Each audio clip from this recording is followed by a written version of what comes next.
Voici le bilan de la France en Afrique depuis 1960.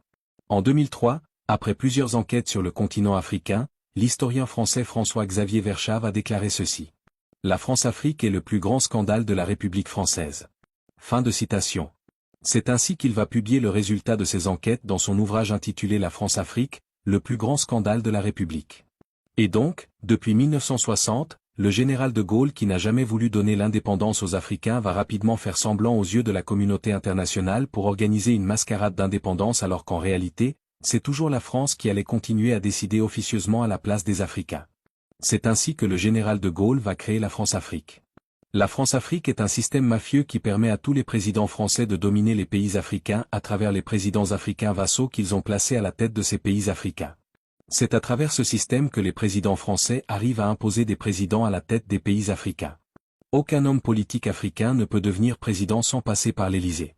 Tout se passe dans une chambre secrète de l'Élysée qu'on appelle la cellule africaine de l'Élysée. La cellule africaine de l'Élysée est la chambre dans laquelle les présidents africains sont choisis. Le directeur de cette cellule s'appelait Jacques Foccart. C'est lui qui faisait le choix des futurs présidents africains avant d'envoyer le rapport au président. Tous les hommes politiques africains qui veulent devenir présidents en Afrique doivent passer par cette fameuse cellule africaine de l'Élysée. C'est ainsi que l'ancien président gabonais Omar Bongo a été nommé par le général de Gaulle en 1967. L'ancien président togolais président Gnassingbé Eyadema a été nommé par le général de Gaulle en 1967. Le président camerounais Paul Biya a été nommé par François Mitterrand en 1982. L'ancien président tchadien Idriss Déby a été nommé par François Mitterrand en 1990.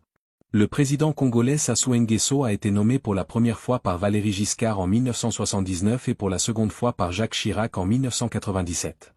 Le président togolais Faure Gnassingbé a été nommé en 2005 par Jacques Chirac. Le président ivoirien Alassane Ouattara a été nommé en 2011 par Nicolas Sarkozy. Le président béninois Patrice Talon a été nommé en 2015 par François Hollande.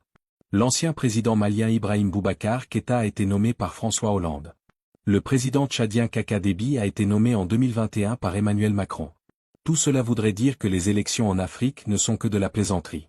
C'est un véritable divertissement. Les résultats sont déjà connus d'avance. La décision finale vient de l'Élysée. Ce qui veut dire que c'est le candidat choisi par la France qui va toujours gagner.